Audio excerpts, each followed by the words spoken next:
مسلمان ممالک کے درمیان میں موجود ہے، پر ہم مسلمان خاموش ہیں۔ 3 جنگیں لڑ چکے ہیں عرب لوگ، عرب ممالک 3، یہ جو ہر وقت نیگیٹو کی منفی باتیں ہوتی ہیں نا کہ مسلمان ممالک کچھ نہیں کر رہے عرب نے مل کے 3 دفعہ اسرائیل سے جنگ لڑی ہے، تینوں جنگوں میں شکست ہوئی ہے، اور وجہ شکست کی یہ ہے کہ پیچھے امریکہ سپورٹ کر رہا ہے۔ تو کیونکہ اسرائیل سے لڑنے کا مطلب ہے کہ امریکہ سے لڑائی، اس وجہ سے شکست ہو جاتی ہے۔ تو وہ 3 دفعہ لڑ کے بیٹھ چکے ہیں کہ اب کیا کریں ہم۔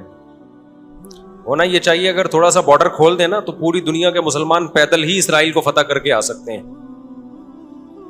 اتنی بڑی تعداد میں مسلمان ہیں اور ان میں جانے کا جذبہ بھی ہے کہ تھوڑا سا بھی راستہ کھل جائے تو یہ پیدل ہی ہوتے ہوتے اتنی بڑی تعداد ہے تو یہ 8-10 کروڑ تو ویسے ہی چلے جائیں گے، اسرائیل پہیاں فتح کر کے آ جائیں گے۔ لیکن بات یہ کہ جانے نہیں دیتے، راستہ نہیں ہے۔ کیونکہ اگر مصر راستہ دیتا ہے نا، تھوڑا سا بھی راستہ کھولتا ہے تو پہلے اسی بیس پہ اسرائیل مصر پہ اٹیک کر کے اس کے علاقے لے چکا ہے کہ مصر نے راستہ کھولا ہوا تھا مجاہدین کے لیے، تو اس بیس پہ اسرائیل نے آدھا مصر پہ قبضہ کر لیا۔ سمجھ رہے ہو؟ تو جب مصری ہاتھ سے نکل گیا ان کے، تو ایسا گچھی پکڑی ہے نا چاروں طرف سے، تو اب دیکھیں آگے ہوتا کیا ہے، اللہ خیر کرے۔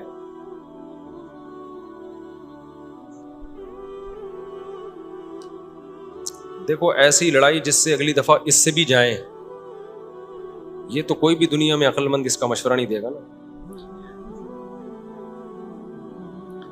دیکھو مسئلے کا اگر حل سامنے نہ آ رہا ہو تو غلط حل کی طرف نہیں جانا چاہیے، یہ ذہن میں رکھیں۔ ایک آدمی بندوق لے کے آپ کو کہہ رہا ہے جیب میں جو کچھ ہے نکال دو، آپ کہیں میں تو نہیں دوں گا لیکن مسئلے کا حل بتاؤ، تو ہم کہیں گے اگر تمہاری جیب میں میزائل پڑا ہوا ہے تو وہ مسئلے کا حل ہے، اگر وہ نہیں ہے تو موبائل پکڑا دو اور پتلی گلی سے نکل لو۔ تو ایسا کام کرنا جس سے لینے کے دینے پڑ جائیں وہ تو نہیں حل ہے نا۔ تو ایسے موقع پہ دعا ہے، اور کیا ہے، بد دعائیں ہیں، دشمن کے خلاف بد دعائیں ہیں۔ کسی کے پاس راستہ ہے جانے کا تو جائے، 100 دفعہ جائے، اناؤنس کرے کہ یہ راستہ ہے، یہ یہاں سے نکل آیا ہے راستہ، تو سب پہنچ جائیں گے۔ ایک چیز اصولی طور پہ یاد رکھیں، جو چیز اختیار میں ہے اس میں انسان کمی نہ کرے، جو اختیار میں نہیں ہے اس کے بارے میں سوچے نہیں، اس سے ٹینشن کے سوا کچھ بھی حاصل نہیں ہوتا۔ کیونکہ جب آپ ایسی چیز کا سوچنا شروع کرتے ہیں نا جو آپ کے اختیار میں نہیں ہے، تو ہمیشہ وہ کام کر لیتے ہیں جس کا پہلے سے بھی زیادہ نقصان ہوتا ہے، جس کا پہلے سے زیادہ نقصان ہوتا ہے۔ میری پالیسی ہمیشہ یہی رہی ہے ہر معاملے میں، جو اپنے اختیار میں ہے چھوڑو نہیں، جو اختیار میں نہیں ہے پڑھو نہیں اس میں۔ سمجھ رہے ہو کہ نہیں سمجھ رہے؟ اگر ہم اس اصول پہ اختیار کر لیں بہت سارے معاملات ہمارے ویسے ہی سیدھے ہو جائیں گے۔ تو لوگ جو بلا وجہ فنڈر بننے کی کوشش کرتے ہیں نا، ہم یہ کر دیں گے، ہم وہ کر دیں گے، وہ فنڈر گیری ہی ہوتی ہے۔ ایک یوٹیوب پہ اور بلکہ اس پہ ٹک ٹاک پہ ایک بندہ آ رہا ہے، لڑکا بڑے غصے میں بیٹھا ہوتا ہے، یہ مولوی کچھ نہیں کر رہے، اسرائیل میں یہ ہو گیا، فلانے جگہ یہ ہو گیا، یہ یوں نہیں کر رہے، یوں نہیں۔ میں نے دفعہ کمنٹس کر دیا کہ تو کیا کر رہا ہے بھائی بیٹھ کے، تو بھی تو کچھ کرنا۔ کہہ رہا میں اکیلا کیا کروں، یہ مولوی کریں گے تو میں کروں گا۔ بھائی یہ مولوی تو کچھ نہیں کر رہے، وجہ اس کی یہ کہ مولوی کہتے ہیں ہم کیا اکیلے کیا کر سکتے ہیں، گورنمنٹ جب تک نہیں کرتی۔ تو جو دلیل مولوی دے رہے ہیں وہی دلیل آپ بھی دے رہے ہو کہ یہ مولوی چونکہ نہیں کر رہے تو میں اکیلا کیا کر سکتا ہوں۔ تو بات یہ کر آپ بھی نہیں رہے، یہ باتیں کرتا ہوا وہ اچھا لگتا ہے جو میدان جنگ میں جا رہا ہو اور لڑ رہا ہو اور دو بدو فائر ہو رہا ہو اور جہاد کر رہا ہو اور کہہ رہے دیکھو مولوی کچھ نہیں کر رہے اور میں یہاں بم رکھ کے آ رہا ہوں وہاں پہ اور شہید ہو رہا ہوں میں سب کے سامنے۔ جتنے اسکالر آ رہے ہیں یہ مولوی یہ نہیں کر رہے وہ نہیں کر رہے، بھائی تم بھی باتیں ٹھوکنے کے علاوہ کچھ بھی نہیں کر رہے ہو۔ تو مولوی وہ باتیں نہیں کر رہے جو تم کر رہے ہو، اس لیے کہ ان کو پتا ہے باتیں کرنے کا فائدہ نہیں ہے، تو کام وہ کرو جو کر سکتے ہو۔ سمجھتے ہو کہ نہیں سمجھتے؟ ایک خاتون نے اپنے شوہر سے کہا نا کہ سوئٹزرلینڈ جانے پہ کتنا خرچہ ہوگا، میں سوچ رہی ہوں کہ ہم سوئٹزرلینڈ چلتے ہیں، کتنا خرچہ ہوگا؟ اس نے کہا بالکل بھی نہیں۔ اس نے کہا کیوں نہیں خرچہ ہوگا؟ اس نے کہا سوچنے پہ کوئی خرچہ نہیں، سوچ ہی رہی ہو نا سوئٹزرلینڈ جانے کا، تو وہ بات کرنی چاہیے جو عملی دنیا میں ممکن ہو۔ اور دوسری بات یہ کہ علماء یا جو بھی بڑے لیول پہ جو لوگ ہوتے ہیں وہ بہت کچھ اندر کر رہے ہوتے ہیں، وہ پرلے درجے کے بیوقوف ہوں گے اگر وہ عوام کو بتا کے کرنا شروع کر دیں. بڑی حماقت کی بات ہوگی. بہت کچھ اندر اپر لیول پہ حکومتوں سے رابطوں کی کوشش ہو رہی ہوتی ہے, حکومتوں کو سمجھایا جا رہا ہوتا ہے, حکمرانوں کو حل دیے جا رہے ہوتے ہیں. تو یہ نہیں ہوتا کہ جو بھی کر رہا ہے نا کہ میں جا رہا ہوں آرمی چیف سے ملاقات کے لیے, اسرائیل کے مسئلے پہ بات کروں گا, یہ میرا یوٹیوب چینل ہے, آپ لوگ دیکھ لیں, میں جا رہا ہوں, ٹاٹا, دیکھو میں اپنی ذمہ داری کیا کر رہا ہوں, پوری کر رہا ہوں. اسی طرح آرمی چیف کہے لوگوں میں جا رہا ہوں اسرائیل کے مسئلے پہ فلاں سے بات کرنے کے لیے, دیکھا آرمی زندہ باد. ایسا نہیں ہوتا. بڑے پیمانے پر جو گیم کھیلے جا رہے ہوتے ہیں وہ خفیہ ہی ہوتے ہیں, وہ عوام کو نہیں بتائے جاتے. تو بہت کچھ ہو رہا ہوتا ہے. اب سعودی عرب کا بادشاہ کیا کچھ کر رہا ہے ہمیں نہیں پتا, تو ہمیں نہ تعریف کرنی ہے کیونکہ ہو سکتا ہے وہ جھوٹی تعریف ہو, اور نہ ہم نے برائی کرنی ہے کیونکہ ہو سکتا ہے وہ جھوٹی برائی ہو. ہم نے چپ کر کے بیٹھنا ہے, اپنا جو ہم کر سکتے ہیں وہ کریں. کسی کے خلاف یہ کچھ نہیں کر رہے, وہ کچھ نہیں کر رہے, یہ یوں نہیں کر رہا, وہ یوں نہیں کر رہا, تو بھائی تو کیا کر رہا ہے؟ تو بھی تو یہی کر رہا ہے کہ وہ کچھ نہیں کر رہا تو یہ کچھ نہیں کر رہا تو وہ کچھ نہیں کر رہا, اور یہ تو بھی تو یہی کر رہا ہے, تو اس سے بہتر ہے کہ تو بھی کچھ نہ کرتا. کیا خیال ہے؟ تو اس لیے یہ اندر بہت کچھ. اب دیکھو جب بھی ہمارے یہاں اسمبلی میں کہ لا پاس ہوا ہے نا, وہ ہوا ہی نہیں ہے. وجہ اس کی ہے کہ جب ہمارے یہاں اسمبلی میں بعض بڑے اچھے قوانین پاس ہوئے ہیں اسلام کے فیور میں, قوم کے فیور میں, وہ سارے قوانین وہ ہیں جو چھپڑ میں ہو گئے. علماء کی ایک جماعت ملی, وزیر اعظم سے ملی, اسمبلی میں موجودہ لوگوں سے الگ الگ ملاقاتیں کی, اس کو میڈیا پہ نہیں لائے, اور آرام سے جا کے اس لا کو پاس کروا کے ملک کا قانون کا حصہ بنا دیا. لیکن وہ قانون, وہ تحریکیں جو میڈیا پہ آ گئیں, دھرنے, یہ پاس کرو, یوں کرو, ہم یہ کر دیں گے, ہم یوں کر دیں گے, وہ کبھی بھی نہیں پاس ہوئے. وجہ اس کی ہے کہ مخالفین بھی اسی اسٹائل سے آ جاتے ہیں. اب یہ جو بل پاس ہوا تھا صحابہ کرام کی, جو گستاخی کرے گا 10 سال کی قید ہے, یہ پورا کام ہونے سے پہلے میڈیا پہ لانا ہی نہیں چاہیے تھا اس کو. ابھی سینٹ سے بل پاس ہوا ہے اور ایک دم شور شرابہ, مبارک باتیں. میرے پاس بھی فون آیا کہ مصعب مجھے کیا پتا, پورا میں سمجھتا پورا کام ہو گیا. ہم نے بھی کہا مبارک ہو بھائی, ماشاء اللہ. پتا چلا وہ پاس ہی نہیں ہوا, وہ کیونکہ مخالفین اتنے متحرک ہو گئے. ارے جب آدھا کام ہوا تھا, آدھا ہوا ہی نہیں تھا, تو چھپڑ میں جا کے چپکے سے اس آدھے کو بھی کروا لیتے یار. پورا کام تو ہو جاتا, اس کے بعد مٹھائیاں بٹتی.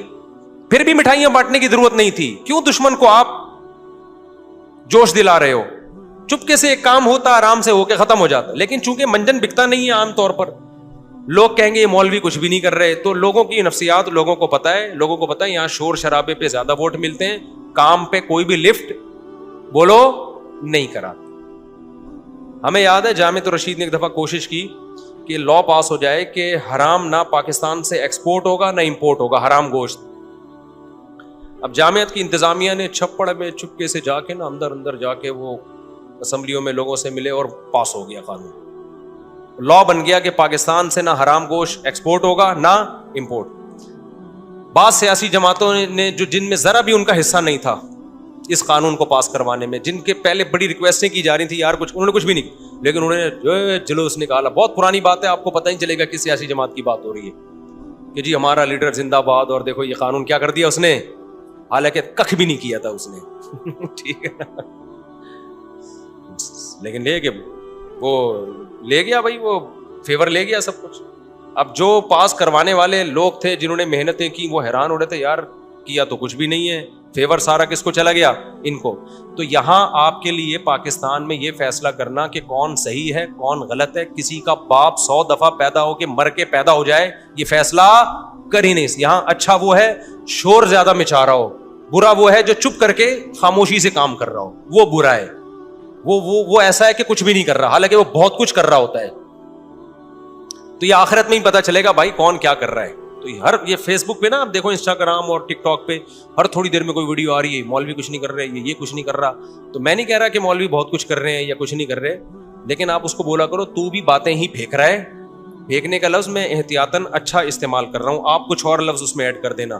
کچھ ایک دفعہ 8-9 سال پرانی بات ہے, ایک ینگ لڑکا میرے پاس آیا اور کہتا ہے میں ایک انسٹیٹیوٹ بنا رہا ہوں, اس میں یہ کروں گا وہ کروں گا, ایسے ویسے کام, اور یوں ہوگا, پھر اس میں نوجوانوں کی ٹریننگ ہوگی, پھر ان کو ہم اس قابل بنائیں گے, ان میں ایفرٹس پیدا کریں گے, اور ایسا ادارہ, مفتی صاحب آپ میرے ساتھ شانہ بشانہ چلو اور اعلان کرو اپنے چینل پہ.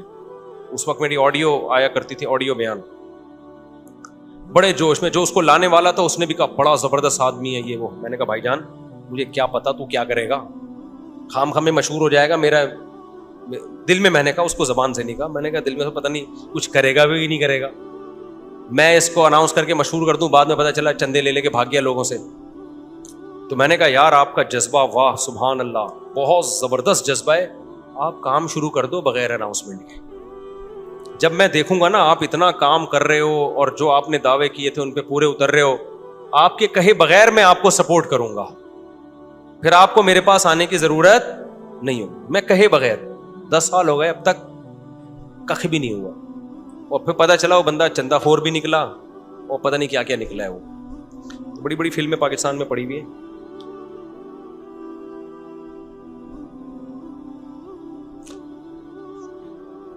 پتھر بولے گا کیا مطلب ہے؟ کہہ رہے ہیں یہ جو حدیث میں آتا ہے کہ قرب قیامت میں یہودی پتھر کے پیچھے چھپے گا تو پتھر بولے گا کہ یہ میرے پیچھے یہودی ہے, فقتلہ یا مسلم ہادہ یہودی ورائی فقتلہ, اس کو قتل کر دو. تو پتھر بولے گا کا کیا مطلب ہے؟ پتھر بولے کا مطلب پتھر بولے گا, پتھر کا باپ بھی بولے گا, آواز آئے گی, معجزہ ہوگا, تو ایک لڑائی ہوگی. لیکن خوب سمجھ لو نبی صلی اللہ علیہ وسلم نے جو بھی پیش گوئیاں کی ہیں نا قرب قیامت کی, ان پیش گوئیوں کو محدثین فقہ کے ابواب میں ذکر نہیں کرتے, کتاب الاحکام میں ذکر نہیں کرتے, ان کو کتاب الفتن میں یا کتاب علامات ساعہ میں ذکر کرتے ہیں. احکام کا مطلب کیا ہے؟ یہ کرو یہ نہیں کرو, یہ حلال ہے یہ حرام ہے. تو جو آرڈر کی حدیثیں ہیں نا ان میں ذکر نہیں کرتے, یہ بتانے کے لیے کہ یہ علامتیں جب پورا ہونے کا ٹائم آئے گا خود ہی ہوں گی. ہم نے ان احادیث کو دیکھ کے خود سے کوئی کام نہیں کرنا ہے, ہم نے وہ کرنا ہے جو ابھی گراؤنڈ ریئلٹی ہمیں کرنے کا کہہ رہی ہے. نہیں یہی بات سمجھ میں؟ آپ نے سن لیا کہ حضرت عیسیٰ علیہ السلام قرب قیامت میں نازل ہوں گے, 100% ہمیں یقین ہے نازل ہوں گے. حضرت مہدی آئیں گے, 100% ہمیں یقین ہے حضرت مہدی آئیں گے. ہمیں پتا چلا جی شام میں حضرت عیسیٰ علیہ السلام نازل ہوں گے, ہم نے کہا ہوں گے نازل, یقیناً ہمارا عقیدہ ہے. آپ نے کہا چونکہ شام میں نازل ہوں گے تو چلو شام چلتے ہیں, اور اس مسجد میں جا کے آپ بیٹھ گئے اور اعلان جہاد کر دیا کہ اب میں یہاں سے قتال شروع کرتا ہوں, عیسیٰ علیہ السلام تو آئیں گے اور میری مدد کریں گے. پتا چلا آپ نے لڑائی شروع کی اور آپ کی ایسی کی تیسی ہو گئی اور عیسیٰ علیہ السلام آئے نہیں. آپ قیامت میں اللہ سے پوچھو گے اے اللہ حدیث میں تو کہا گیا تھا کہ شام میں عیسیٰ علیہ السلام نازل ہوں گے, میں نے تو جنگ بھی شروع کر دی, سب کچھ ہو گیا, لیکن نازل نہیں ہوئے. تو اللہ جواب میں کیا کہیں گے؟ میں نے یہ تھوڑی کہا تھا کہ جب تو جنگ شروع کرے گا تو تیری مدد کے لیے آئیں گے. یہ میں نے کہا تھا آئیں گے, میں نے یہ ٹائم تھوڑی بتایا تھا. تم جو اپنا کام ہے وہ کرو, جب انہوں نے آنا ہوگا تو وہ آ جائیں گے. تم گراؤنڈ ریئلٹی کو دیکھ کے ٹائم گزارو. جب حضرت مہدی نے آنا ہوگا تو آئیں گے. اب ہر تھوڑے دنوں میں حضرت مہدی کی امید پہ کوئی تحریک اٹھتی ہے. سعودی عرب میں جو 1979 میں بغاوت ہوئی تھی, جنرل مشرف کی قیادت میں آرمی نے جا کے کنٹرول کیا تھا نا, وہ بغاوت کیا ہوئی تھی؟ وہ یہی کہ لوگوں نے کہا امام مہدی آنے والے ہیں, تو ایک بندے کو تیار کیا, کل تیرا حلیہ وہ ہے جو امام مہدی والا ہے, تیرا نام بھی وہ, تیرے ابا کا نام بھی وہ, اور اس کو تیار کر کے بغاوت پہ اکسایا اور کہا کہ بس انقلاب آنے والا ہے, امام مہدی آنے والے ہیں, اور یہی آ گئے ہیں. نتیجہ نکلا سعودی عرب نے پاکستان آرمی کو بلایا, چاروں طرف سے گھیر کے سب کو لٹکا دیا پکڑ کے. تو اب وہ اللہ سے قیامت کے دن کہے کہ اللہ امام مہدی تو آنے والے تھے, اللہ کہیں گے میں نے کب کہا کہ ابھی آنے والے تھے. ٹھیک ہے نا, تمہیں زمینی ہے ایک مضبوط ریاست ہے, ایک حکومت ہے, پرامن حکومت ہے, آپ بیت اللہ میں اس کے خلاف بغاوت کر رہے ہو یار, جہاں خون بہانا منع ہے. احکام کی حدیثیں جب فقہا بیان کریں گے نا اس میں علامات ساعت نہیں ہوتی. احکام کی حدیثوں میں فقہا کیا بیان کرتے ہیں؟ احکام کا مطلب جو آرڈر سے متعلق, ان میں مسلم کی حدیث ہوگی, بخاری کی حدیث ہوگی, اسمعوا واطیعوا ولو سلط علیکم رجل حبشی کأن رأسہ ذبیبہ, سنو اور اطاعت کرو, تم پر حبشی غلام بھی مسلط ہو جائے. جب بادشاہ بن گیا, جب وہ حکومت کا جب حاکم بن گیا تو اب اس کے خلاف بغاوت نہیں کرنی. مسلم کی حدیث ہے جب مسلمانوں کا ایک امیر بن جائے, جو اس کے خلاف کھڑا ہو, کائنا من کان فاقتلوہ, جو بھی کھڑا اس کو قتل کر دو تاکہ مسلمانوں کا اتحاد نہ ٹوٹے. یہ احکام کی حدیثیں ہیں. سمجھ میں آ رہی ہے بات؟ تو ہم نے ان احکام کی حدیثوں کو فالو کرنا ہے, اور جو قیامت سے متعلق ہیں ان پہ یقین رکھنا ہے, ان میں امیدیں ہیں ہمارے لیے. کہ ایک دن اللہ ہماری مدد کرے گا, ہم سے نہیں ہوگا تو عیسیٰ ابن مریم کو نازل کرے گا. اور عیسیٰ ابن مریم تو وہ ذات ہیں جن کا یہودی بھی انتظار کر رہے ہیں, عیسائی بھی اور مسلمان بھی. یہودی ان کو کہتے ہیں مسیح دجال, معاذ اللہ, وہ کہتے ہیں ہماری مدد کی, جو یعنی ان کو عیسیٰ تو نہیں مانتے وہ, لیکن وہ ساری علامتیں فکس کر دیتے ہیں کس پہ, کیونکہ ان کی کتابوں میں بھی ہے نا. تو شرارت کر کے حضرت عیسیٰ سے ہٹا کے وہ اپنے کسی نجات دہندہ کی طرف لے کے جاتے ہیں. عیسائی کیا کرتے ہیں, عیسیٰ ابن مریم نازل ہوں گے ہماری مدد کے لیے, یعنی عیسائیوں کی مدد کے لیے. اور مسلمان کیا کہتا ہے, بھائی عیسائی مذہب بھی باطل ہے, یہودی مذہب بھی باطل ہے, منسوخ شدہ مذاہب ہیں, عیسیٰ ابن مریم حق کی خاطر آئیں گے. اور حق مذہب کیا ہے, ان الدین عند اللہ الاسلام, اور اس میں اسلام کے پاس صرف نرے دعوے نہیں ہیں, دلائل بھی ہیں. اسلام کو آپ کمپیئر تو کریں دوسرے مذاہب سے, کوئی جوڑ ہے ہی نہیں اسلام اور اسلام کے مقابلے کا. تو حضرت عیسیٰ کے نزول کا تو صرف غامدی صاحب نے انکار کر دیا ہے, ورنہ تو حضرت عیسیٰ کے تو تمام آسمانی مذاہب ان کے نزول کے قائل ہیں. لیکن کمال کی بات ہے کہ غامدی صاحب اتنی بڑی بڑی چیزوں کا انکار کر کے بھی ایک مذہبی اسکالرز اور براڈ مائنڈیڈ اور ان سے علمی اختلاف, ٹھیک ہے نا. اور رفع الیدین کا مسئلہ جو ہمیشہ سے اختلافی ہے, اس میں ہم گمراہ بھی ہیں, اندھے مقلد بھی ہیں. تو یہ آج کل کے اسکالرز میں اعتدال نام کی کوئی چیز نہیں ہے. یہ علمی دلائل نہیں ہوتے, ان کی اپنی ایک خاص قوموں سے نفرتیں ہوتی ہیں ان کو, جس کو وہ مختلف طریقوں سے اجاگر کرتے ہیں. سمجھتا ہے کہ نہیں سمجھتا؟ اچھا میرے بھائی, جو جس مذہب میں پیدا ہوتا ہے اسی کو صحیح سمجھتا ہے. مسلمان بھی کبھی خود سے تحقیق نہیں کرتے. مسلمان گھرانے, یہ تو میں جواب دے چکا ہوں. دیکھو, اگر آپ کسی اچھے گھر میں پیدا ہو گئے تو یہ سوچ کے اچھائی کو چھوڑ دینا کہ میں تو چونکہ ایسے گھر میں پیدا ہوا کہ ابا بھی ایماندار, اماں بھی ایماندار, ماموں بھی نیک, خالہ بھی نیک, تو یہ تو میں اس لیے نیک ہوں لہذا میں چور بنوں گا, یہ کوئی دلیل ہوگی؟ اب آپ مسلمان گھرانے میں پیدا ہو گئے, یہ سوچ کے ٹینشن کی چونکہ میں تو پیدا ہی مسلمان, اگر میں ہندو میں پیدا ہوتا تو میں تو ہندو ہوتا, لہذا میں مسلمان ہوں, تو میں اس لیے مسلمان ہوں لہذا میں مسلمان نہیں ہوں. تو پاگلوں والی بات ہے. ابے تو شکر ادا اگر صحیح مذہب میں پیدا ہو گیا. اور اگر کوئی ہندو یہ کہتا ہے میں تو چونکہ ہندو گھر میں پیدا ہو گیا اس لیے میں ہندو ہوں, تو میں ان سے کہتا ہوں ٹھیک ہے, اگر کسی چور کے یہاں پیدا ہو جاتے تو آپ کو چور رہنے کی اجازت تھی؟ آپ چرسیوں کے پیدا ہو جاتے تو آپ کو اجازت تھی؟ میں خدا نخواستہ ہندوؤں کو چوروں اور چرسیوں سے نہیں ملا رہا, میں ایک مثال دے رہا ہوں کہ اگر دلائل کی دنیا میں اس کا غلط ہونا ثابت ہو گیا ہے ہندو مذہب, اگر ثابت نہیں ہوا تو آپ ہندو رہ کے زندگی گزارو.